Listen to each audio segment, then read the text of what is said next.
In September 1942, as the world burned under the weight of the Second World War, a formation of Soviet soldiers, 10,000 men of the 13th Guards Rifle Division, crossed the wide, dark waters of the Volga River and stepped into the shattered remains of a city called Stalingrad. They arrived not into a battlefield in the traditional sense, but into something far worse, a landscape where the line between life and death had already dissolved. 2 months later, only 320 of those men would walk out alive, not after years of war, not after multiple campaigns, but after just one autumn, defending one city, a 97% casualty rate, and those who survived belonged to the side that ultimately won. This was the Battle of Stalingrad, widely considered the deadliest single battle in human history. Over the course of roughly 200 days, nearly 2 million people were killed, wounded, or captured in a strip of land barely 9 miles long and 2 miles wide. Numbers like these feel abstract, too large to truly comprehend, but the reality was anything but abstract. It was immediate, suffocating, and brutally personal. For many soldiers crossing the Volga, survival wasn't measured in weeks or days, but in hours. To understand why this city became the center of such unimaginable destruction, you have to look beyond the rubble and into the ambitions of two men, Adolf Hitler and Joseph Stalin. By the summer of 1942, Hitler's grand invasion of the Soviet Union, Operation Barbarossa, had stalled. The lightning-fast victories of earlier campaigns had been swallowed by Russian winter, mud, and resistance. Germany was running out of fuel, and without oil, its war machine would grind to a halt. The oil fields of the Caucasus, Maikop, Grozny, and Baku produced the vast majority of Soviet petroleum. Whoever controlled them would control the ability to wage modern war. Standing in the path to those oil fields was Stalingrad, stretched along the western bank of the Volga, the longest river in Europe. The city was more than a geographic obstacle, it was a lifeline. Oil flowed north along the river to Soviet industry, feeding factories that produced the weapons needed to resist Germany's advance. Capturing Stalingrad would sever that artery. But there was another reason, less practical and far more personal. The city bore Stalin's name. For Hitler, capturing it would be symbolic domination. For Stalin, losing it would be unthinkable. Caught between these two towering egos were ordinary soldiers, men who would pay for this clash of ambition with their lives. On July 28, 1942, Stalin issued Order Number 227. Its message was brutally simple: not one step back. Retreat without permission became a crime. Penal battalions were formed for those accused of cowardice, and behind the front lines stood blocking detachments, units tasked with preventing retreat by force. Between August and October, over 51,000 Soviet soldiers were detained by these units.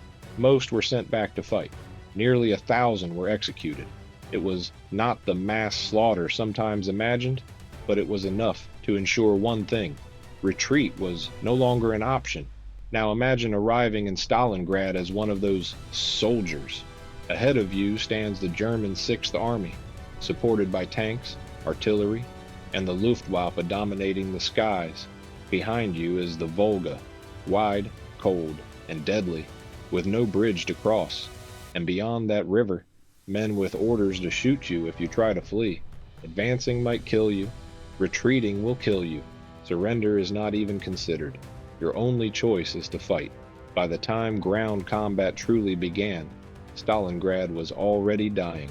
On August 23, 1942, the Luftwaffe unleashed a devastating bombardment. Thousands of sorties dropped massive loads of explosives, reducing over 90% of the city's housing to rubble in a single day. Oil tanks along the river were hit, sending flames hundreds of feet into the sky. The Volga itself caught fire, a river transformed into liquid flame. 25,000 civilians died that day alone, and yet many civilians remained. Soviet authorities chose not to evacuate most of them, believing soldiers would fight harder to defend a living city. They were right, right, but the cost was unbearable. Children, families, entire communities were trapped in the ruins, surviving in basements and trenches as the battle consumed everything around them. What remained of Stalingrad was no longer a city in the conventional sense. It was a wasteland of shattered buildings, twisted steel, and endless debris. But in a strange twist, these ruins became the Soviet Union's greatest advantage. German tactics relied on speed, coordination, and overwhelming firepower. In open terrain, they were nearly unstoppable, but in the narrow corridors of a destroyed city, those advantages disappeared. General Vasily Chuikov, commander of the Soviet 62nd Army, introduced a brutal but effective strategy. Get so close to the enemy that their artillery and air support became useless. Soviet troops fought within meters of German lines, sometimes within the same building, separated only by floors or walls. The battle devolved into something primal. Room by room, floor by floor, sometimes hand to hand. German soldiers called it Rattenkrieg, the War of Rats. In this environment, survival became a matter of instinct. Soldiers lived in basements, covered in lice, starving, exhausted. Food and ammunition arrived at night, if they arrived at all, carried across the Volga under constant fire.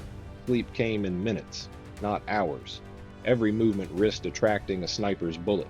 Among those snipers was Vasily Zaitsev, whose skill became legendary. Without even a scope at first, he racked up kills with terrifying efficiency. He trained others, turning sniping into a coordinated system that made movement across the city deadly. Whether or not certain stories about him were exaggerated, his impact was real. But snipers were just one piece of the nightmare. There were moments of almost unimaginable desperation. Soldiers fought with grenades, knives, even tools. Buildings changed hands multiple times a day. Entire units were wiped out for control of a single room. One apartment building, later known as Pavlov's house, was defended by a handful of Soviet soldiers for nearly 2 months against constant German attacks. The Germans lost more men trying to take that one building than they had in capturing entire cities elsewhere. Elsewhere, factories continued producing weapons even as battles raged inside them. Tanks rolled off assembly lines straight into combat, sometimes crewed by the workers who built them. It was not symbolic, it was necessity. Then came the turning point. In November 1942, the Soviets launched Operation Uranus, a massive counteroffensive targeting the weaker Axis forces guarding the flanks of the German army. Within days, they encircled the German 6th Army, trapping hundreds of thousands of soldiers inside Stalingrad. Hitler refused to allow a retreat. The trapped army needed hundreds of tons of supplies daily. The Luftwaffe promised to deliver them by air, but it was a promise that could never be fulfilled. Supplies fell far short. Planes were lost. Men began to starve. Winter tightened its grip. Temperatures plunged far below freezing. Food ran out. Horses were eaten. Then dogs. Then anything that could be found. Men froze where they stood.